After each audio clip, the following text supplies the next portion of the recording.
There are two kinds of victories in life. One where you defeat others and one where you rise so high that your very existence becomes the answer. This is the second kind. This is the story of Ratan Tata, the man who turned humiliation into history and created one of the most inspiring business comebacks the world has ever seen. Born in 1937, Ratan Tata grew up not just with wealth, but with values. He came from the legendary Tata family, a name built on honesty, compassion, and vision. Even as a child, Ratan was humble, quiet, and thoughtful. He studied architecture at Cornell University, worked with his hands, learned machines, design, and structure. But deep down, he wanted to do something meaningful, something that would make his country proud. When he returned to India, he joined the Tata Group, not as a boss, but as a worker. He began on the factory floor, wearing a helmet, learning every detail from the ground up. He was not born with arrogance, he was born with purpose. Over the years, Ratan Tata rose through the ranks, and in 1991, he became the chairman of the Tata Group. But soon after taking charge, he faced one of the biggest challenges of his life, and it started with cars.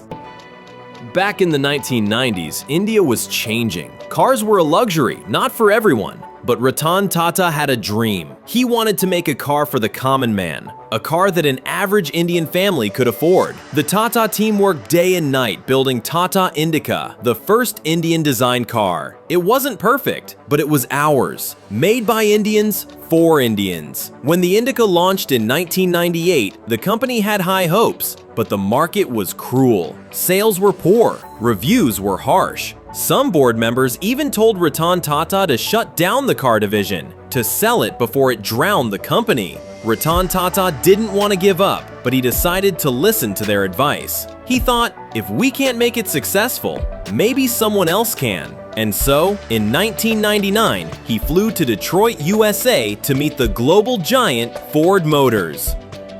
Imagine this. A soft-spoken Indian businessman walks into the grand boardroom of Ford, ready to discuss selling Tata Motors' car division. On the other side of the table sat Bill Ford, the great-grandson of Henry Ford himself, and his top executives. Sharp suits, confident smiles, an air of superiority. Ratan Tata began to speak politely, explaining the challenges of the Indian market and how Tata Motors was struggling to make its car division profitable. But before he could finish, one Ford executive interrupted. His words cut deeper than he could have imagined. He said, "Mr. Tata, you do not know anything about cars. Why did you even start the car business? If we buy your company, we'll be doing you a favor." The room fell silent.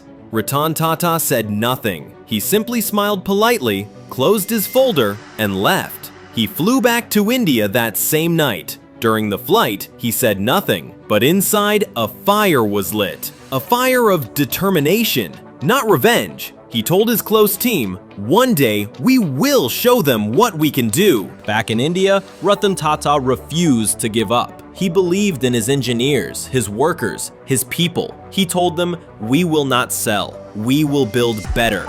Let's prove them wrong."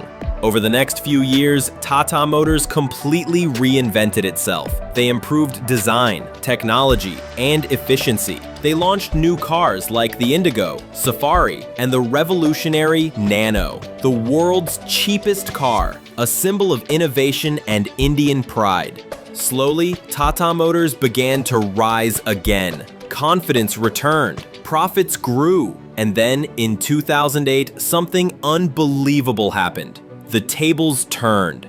The world was in crisis. The global financial crash of 2008 had shaken even the biggest corporations. Among them was Ford Motors. Their luxury brands Jaguar and Land Rover, once icons of British prestige, were drowning in losses.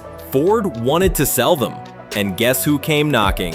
Ratan Tata. It was poetic. The same man they had once humiliated for not knowing the car business was now being invited to buy their most premium brands. This time, the meeting was held in Mumbai. The Ford executives arrived with humility. Bill Ford looked across the table and said softly, "Mr. Tata, you are doing us a big favor by buying Jaguar Land Rover." The same man, the same people, but the roles had changed. In 2008, Tata Motors bought Jaguar and Land Rover for $2.3 billion. It was one of the biggest acquisitions in Indian corporate history, and the world watched in awe. After the deal, critics said Tata had made a mistake. How will an Indian company handle these global luxury brands, they asked. But Ratan Tata didn't listen. He didn't buy JLR for ego, he bought it for belief. He trusted that Indian engineers could manage what the world doubted. He kept the management independent, respected their culture, but gave them freedom, trust, and vision. Within just a few years, Jaguar Land Rover went from losses to massive profits. New models like Range Rover Evoque, XF, and Discovery won global awards. By 2013, JLR was making record profits, becoming the crown jewel of Tata Motors. The same brands Ford couldn't save, an Indian company turned into one of the most successful automotive stories of the decade. When asked about the success, Ratan Tata simply said, "We don't just buy companies. We buy people, values, and dreams."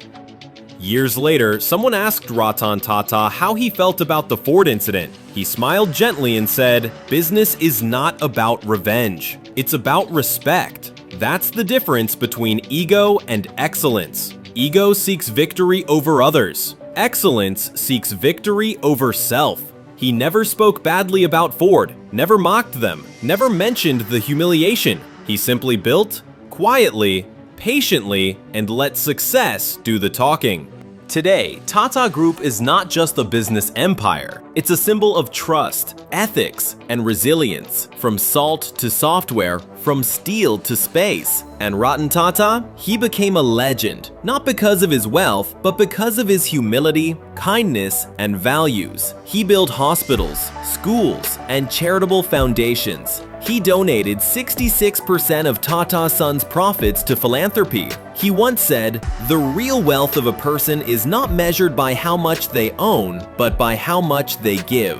When he retired, millions of people across India felt emotional because Ratan Tata was not just an industrialist, he was family. The story of Ratan Tata and Land Rover isn't just a business story, it's a life lesson. Sometimes life will laugh at you. Sometimes people will underestimate you. Sometimes they'll say, "You can't do it." Don't argue. Don't fight back. Don't seek revenge. Just smile, work hard, and rise so high that one day, those same people will look up and say, "We were wrong." Remember, you don't need to be loud to be powerful. You don't need to be rich to be respected. You just need to stay true, stay humble, and never stop believing. Ratan Tata did not just buy a company, he bought back respect for himself, for his country, for his people. So the next time someone doubts your dream, remember this story. The story of a man who walked out of a meeting humiliated and returned years later not with anger, but with grace and greatness. Because in the end, success isn't the best revenge, character is. If you like this story, never forget, Ratan Tata once said, "I don't believe in taking right decisions. I take decisions and then make them right."